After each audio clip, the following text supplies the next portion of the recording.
আজকে ভক্তিযোগ তৃতীয় পর্ব আলোচনা করব। এর আগে ভক্তিযোগ প্রথম ও দ্বিতীয় পর্ব আলোচনা করা হয়েছে। আজকের বিষয়বস্তু হচ্ছে যে মানুষ যখন আত্মশুদ্ধি এবং কঠোর সাধনার মধ্য দিয়ে মহান আল্লাহ তাআলার নৈকট্য অর্জন করেন, তখন আল্লাহ পাক সেই ধরনের মহাত্মাদেরকে তিনি কিছু ক্ষমতা দিয়ে থাকেন, যেটাকে আমরা আধ্যাত্মিক ক্ষমতা বলে থাকি। যারা মহান আল্লাহ তাআলার নৈকট্য অর্জন করবে, তাদের ঐশ্বর্য অসীম নাকি সসীম, এই বিষয়ে আজকে আমরা একটা মীমাংসা করব যে তাদেরকে কি অসীম নাকি সসীম ক্ষমতা দেয়া হয়। এ বিষয়ে আচার্য শঙ্কর কি বলেন, আমরা সেটি ব্যাখ্যা করব। দেখেন, আধ্যাত্মিক সাধনার মাধ্যমে অনেকে যখন গভীর ধ্যানের মাধ্যমে স্রষ্টার সাথে একাকার হয়ে যান বা লয় হয়ে যান, আবার অন দ্য আদার হ্যান্ড অনেকে আছেন যে স্রষ্টার সাথে লয় হয়ে যান না বা একাকার হয়ে যান না। অনেকে সাধনার মাধ্যমে ধ্যানের মধ্য দিয়ে মহান আল্লাহ তাআলার সাথে মিলিত হয়ে যান। এখন প্রশ্ন হচ্ছে, এই ধরনের মহাত্মাদের আল্লাহ প্রদত্ত আধ্যাত্মিক ক্ষমতা সীমিত নাকি অসীম? তো এক্ষেত্রে অবশ্যই আমি বলবো যে তাদের ক্ষমতা সসীম। কেননা আপনারা জানেন যে সৃষ্টি, স্থিতি ও প্রলয় এটি কিন্তু শুধুমাত্র মহান আল্লাহ তাআলার জন্য। তিনি তার কোনো সৃষ্টিকে এই ক্ষমতাটা দেন না। সৃষ্টি, স্থিতি ও প্রলয় এই ক্ষমতাটা সৃষ্টিকর্তা তার কোনো সৃষ্টিকে দিয়ে থাকেন না। এখানে একটা বিষয় আমাদের মনে রাখতে হবে যে সমুদয় ইচ্ছা কিন্তু এক ইচ্ছার অধীন। তার মানে এই যে যারা পরম পুরুষ, এই যে যারা শুদ্ধপ্রাপ্ত পুরুষ, তাদের ইচ্ছা সেটা কিন্তু পরম পুরুষ বা সৃষ্টিকর্তার অর্থাৎ ঈশ্বরের ইচ্ছার অধীন। অর্থাৎ ঈশ্বরের ইচ্ছার বাহিরে এই মহাত্মারা বা মুক্ত পুরুষরা কিন্তু কোনো কাজ করতে পারেন না। এটা আমাদের প্রথমে একটু বুঝে নিতে হবে।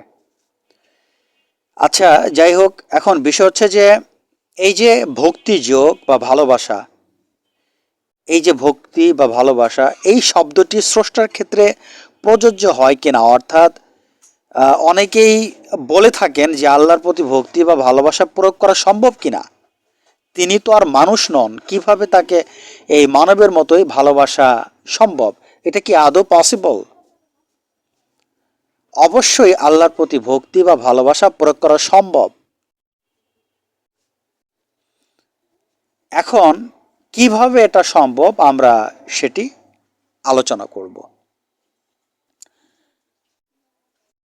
আমরা সৃষ্টিকর্তার মানবীয় ভাব ব্যতীত অপর অন্য কোনো ভাব ধারণা করতে পারি না।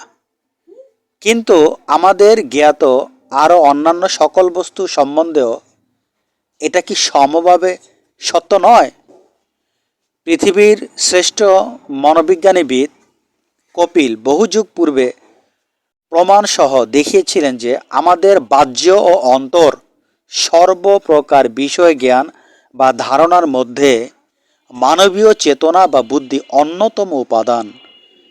স্বামী বিবেকানন্দ উল্লেখ করেন, শরীর হতে আরম্ভ করে ঈশ্বর পর্যন্ত বিচার করলে দেখতে পাবো যে আমাদের অনুভূত সব বস্তুই বুদ্ধি ও তার সাথে অপর কোনো বস্তুর মিশ্রণ, তা সেটি যাই হোক।